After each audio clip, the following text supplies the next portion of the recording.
Breyers, and welcome back to my channel, or welcome if you've never been to my channel before. It's been a little while since I filmed a video as I've been really busy with work at the minute and also adopted a new kitten. Bye! So I've not had too much time to film things, but today I thought I would give you a little update of the models I've purchased over the last couple of months. These are all models that I purchased from sort of about October time through to today's date, January. So I thought I'd go through some of the ones I've picked up and have a little look at them. We're in lockdown here in the UK at the moment, so I'm hoping I can film a few more videos at the minute. I was supposed to be riding today, so I wouldn't have had time if I'd actually been doing what I was supposed to be doing. But it's all good. We've got the model horses to help us get through. So without any further ado, let's go and have a little look at some of the new models that have joined the Applemead Breyers herd. So here is the first model to show you today. This is the 70th anniversary chase piece, so the Pinto Thoroughbred on the Smarty Jones mould. And this guy I picked up because I haven't got one on the Smarty Jones mould yet, and I have a real thing for these black and white Pinto piebald type horses. And I really just liked his blue eyes as well. I just thought he was a really cool addition. So I saw him come into the UK and there were really limited amounts available because of him being kind of a chase piece, so he was a little bit rarer than the other 70th anniversary horses. And I just on a whim bought him, but I'm really glad that I did because he looks absolutely stunning on the shelves. He's got a lovely little pink nose and this kind of almost like, I don't know, surprised expression, I would say. But he's got lovely blue eyes, and I really like his markings. I think they've done a really good job of making him quite stand out. So this guy I have named Chasing Nightmares, as I got him just shortly before Halloween. And he looks lovely on my shelves. I actually have him with my Ruffian model, the Palomino Dead Heat, and they just look like they're chasing each other across the shelf. But certainly I'm really glad I could pick this guy up, and he's a stunning model. I think really underrated. I think a lot of people thought he was quite plain, but I really like him. So my next purchase of 2020 was this girl, who is the holiday horse from 2019, this Minstrel, without her tack on, as it's past Christmas, so all my Christmas horses have actually had their tack taken off so they can just chill out as be regular horses on my shelves, I guess, for the next 11 months until we're back at Christmas again. So I actually decided I really wanted to get the holiday horses for the years that I've been back in the hobby. So I have the 2018, the 2019 and the 2020 holiday horses. I got her this year because I managed to find a fairly good price for her when I was buying some tack supplies from Model Perversand, I think is how you say it, the German website.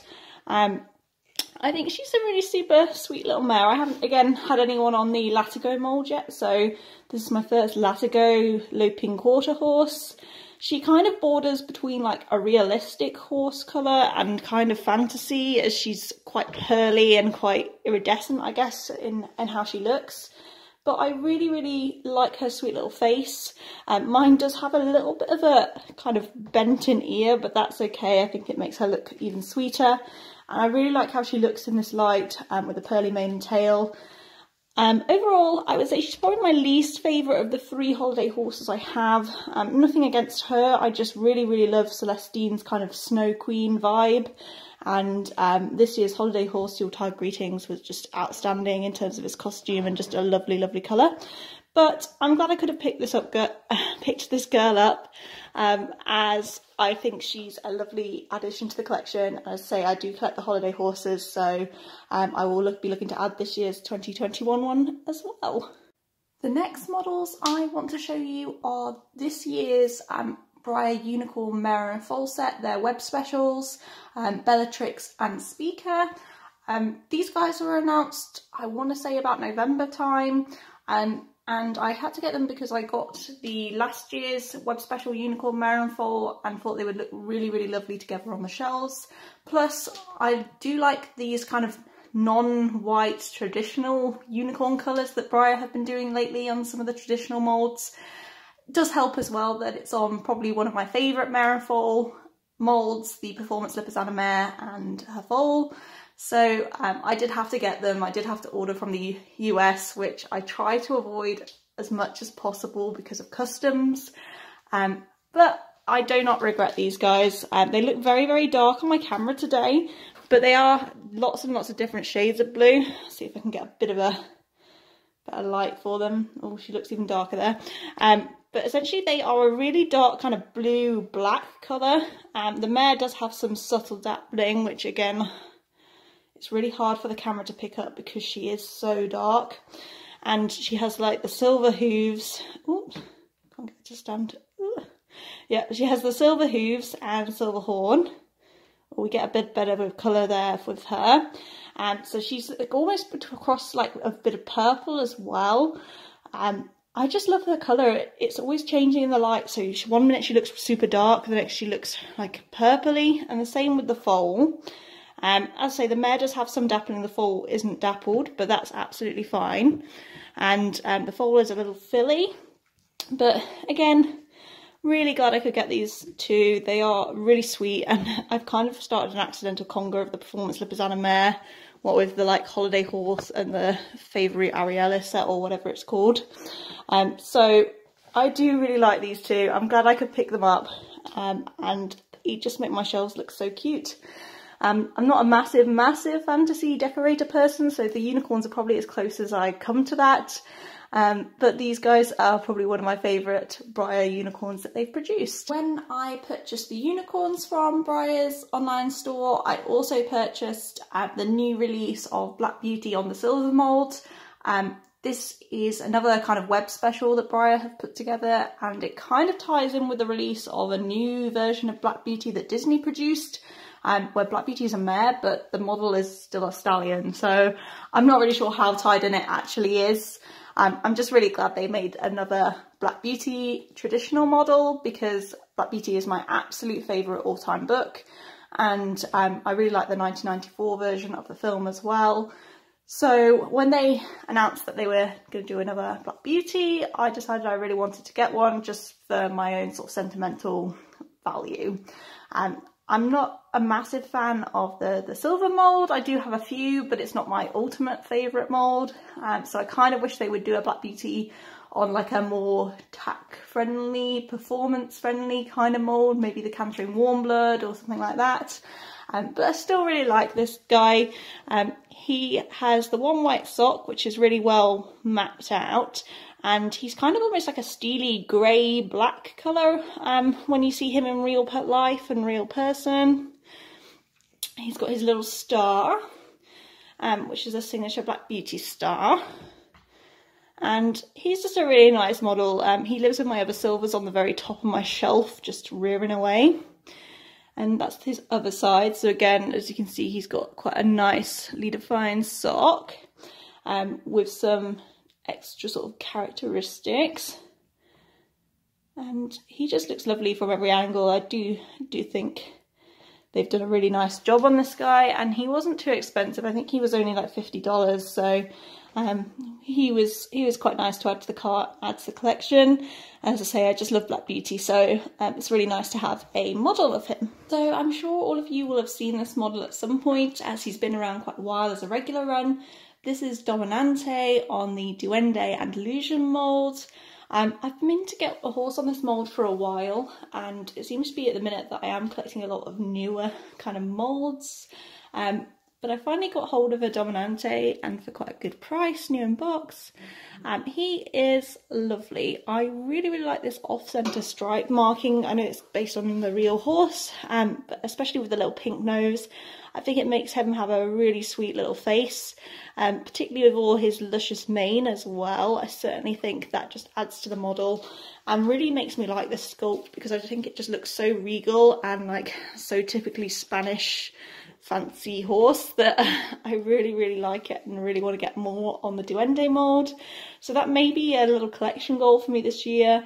I am looking to potentially conga this mould, so I might try and get a few more on it. I would like the original Duende as well, because I think that model is gorgeous.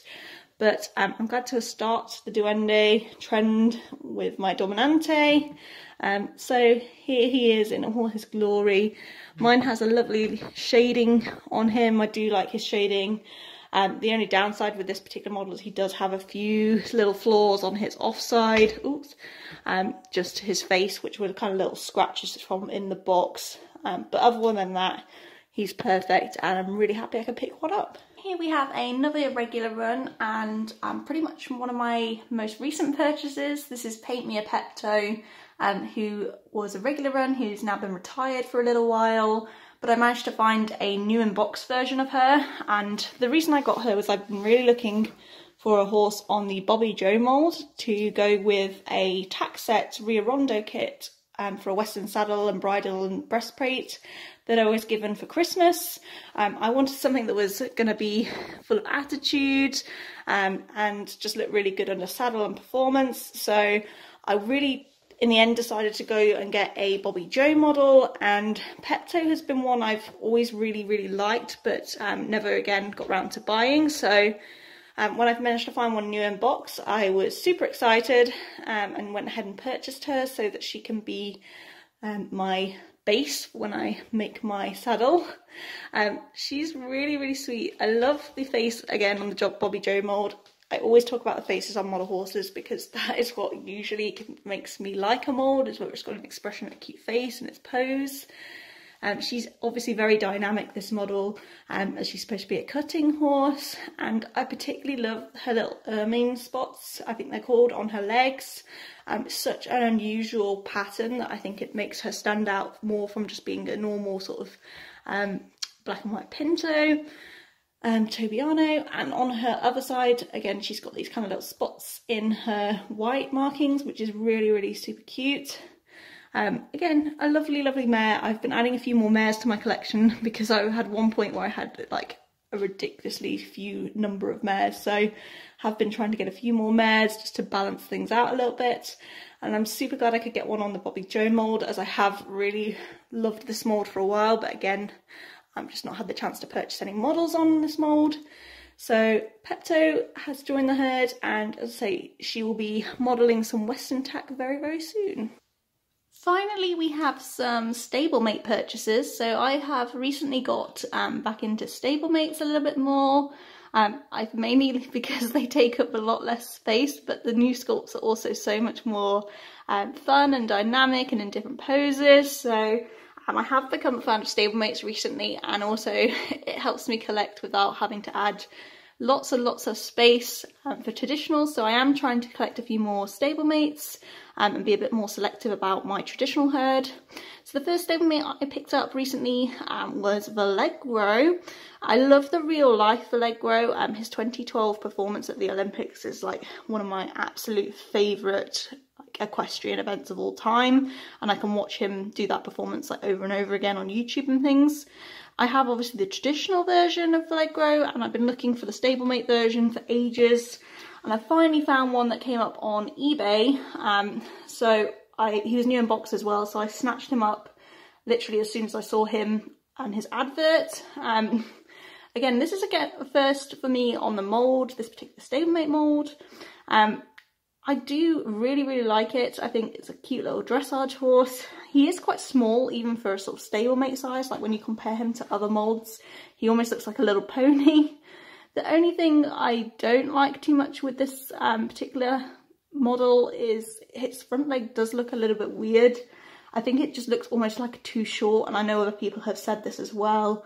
But on the whole, I think it's really nice to have a little dressage stablemate, and his plaits are really cute, as well as his little face. They have also included his little Sabino marking that the real Vallegro has, which I know when my boyfriend saw it said, oh, it's a shame he's got the flaw, and I had to point out that that was supposed to be there. But no, we're getting the boyfriend into the model horses as well. So I really like Vallegro, and I really love just this model as well, and he was this little stablemate grail I'd had for a while, so that's a little stablemate grail ticked off. Last but certainly not least is Cassidy, who is a Stablemate Club model from this year. She's the new sculpt for the Stablemate Club this year, and is supposed to be a sort of working ranch horse type model with this really sweet little Appaloosa pattern. With her, I had seen her release in the Stablemate Club and really wanted to get a model on this mould, mainly because it kind of reminds me of like the horses you'd ride at the riding stables when I was younger, these kind of almost little fat round bellied ponies. So I just really like the sculpt and wanted to get hold of one. So when the international shipment arrived in the UK, I was like stalking eBay, just seeing if anyone would be selling one, and someone popped one up for sale. So I immediately snatched her up. And she's really sweet faced and has this really long kind of forelock. The only thing with mine is, and I knew this when I bought her, is the masking was actually off for her eye. So her eye is kind of a little bit weird on the offside, but I don't mind too much. I was more interested in sort of the scale, and I can always photo show her from the other side. She's got this lovely, gorgeous long mane.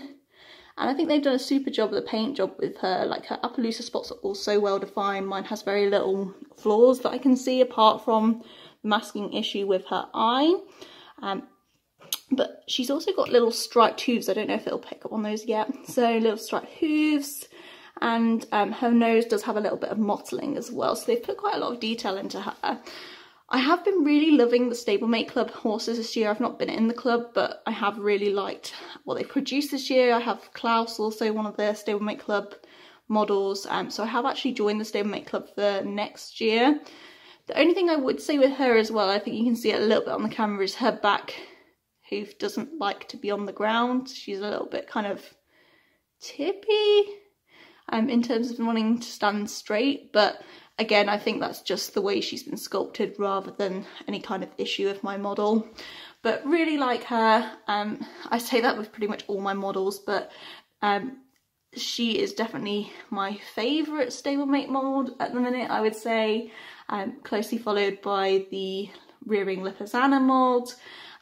Definitely going to be getting more into stablemates this coming year. As I say, I've joined the Stablemates Club, so I expect to see quite a few more of those joining the collection. I hope you enjoyed seeing some of my new purchases from the last couple of months there in a bit more detail. When I came to watch through the videos, I did realise I said I really like quite a few times, so if you did pick up on that, I'm really sorry. When you're filming, you just don't realise. But overall, I'm really happy with the purchases I've made over the past couple of months. I am going to be trying to rein it in a little bit for the next few months until Breyer Fest. As I've also joined the Premier Club and the Stablemates Club, so there's quite a lot of expenses this year with the models. So I'm probably going to be looking at a few Stablemates only, maybe for the next couple of months. We'll see how long that lasts.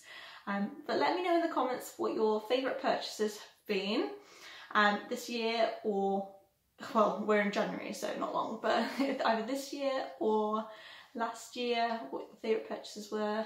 I love hearing about your collections, and if you have liked this video, I am planning on making quite a few more over lockdown and hopefully into the future as well. So if you give me a subscribe, that would mean a lot to me. I look forward to seeing you again in another video.